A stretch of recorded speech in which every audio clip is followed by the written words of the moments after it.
Hello दोस्तों, क्या आप जानते हैं कि यह हमारी पृथ्वी कहाँ से आई? जल कहाँ से आए? इस धरती पर जीवन कैसे आया? तो दोस्तों, ये कुछ ऐसे सवाल हैं जो सबके मन में होते हैं। तो आज हम जानेंगे इन सारे सवालों के जवाब। तो दोस्तों, मेरा नाम विशाल शर्मा है और आप देख रहे हैं एजुकेशन चैम्प। तो आज सबसे पहले हम बात करेंगे पृथ्वी की उत्पत्ति के बारे में। आज से लगभग 5 अरब साल पहले ब्रह्मांड में एक महाविस्फोट हुआ जिससे सूर्य का निर्माण हुआ। उसी के लगभग 50 करोड़ साल बाद सूर्य में भी विस्फोट हुआ जिसके टुकड़े से पृथ्वी का निर्माण हुआ। उस समय पृथ्वी का तापमान लगभग 1200 डिग्री सेल्सियस था।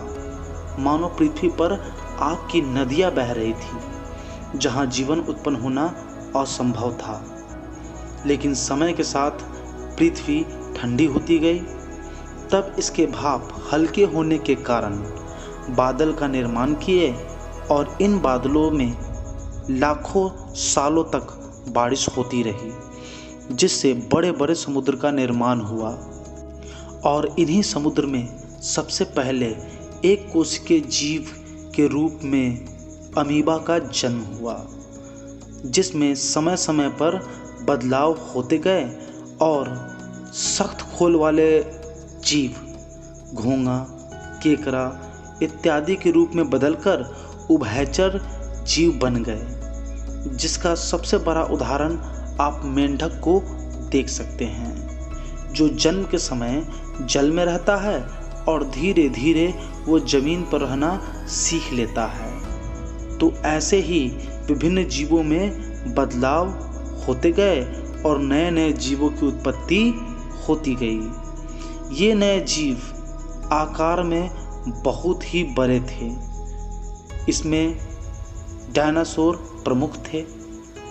ये डायनासोर छिपकली की प्रजाति के थे।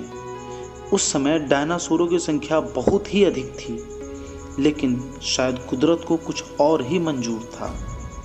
एक उल्का पिंड जिसका व्यास लगभग 40 किलोमीटर था, वो पृथ्वी की सतह से टकराया और उस समय की लगभग 90% जीव मारे गए, जिसमें डायनासोर का भी अंत हो गया।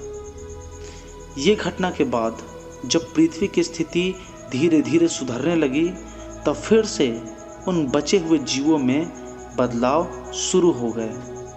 उन्हीं जीव में एक जीव था चिंपैंजी, जिसमें समय समय पर शारीरिक एवं मानसिक बदलाव होते गए और इन बदलाव के कारण मानव की उत्पत्ति हुई, जो वर्तमान में सबसे बुद्धिमान जीव हैं, जो विज्ञान का प्रयोग करके समय समय पर अपनी बुद्धिमत्ता का परिचय दे रहे हैं। तो दोस्तों, उम्मीद करते हैं आपको सारे सवालों के जवाब मिल गए होंगे।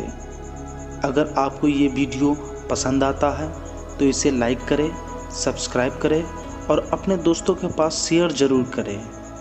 और अगर आपके मन में कोई सवाल है तो कमेंट बॉक्स में ज़रूर लिखें।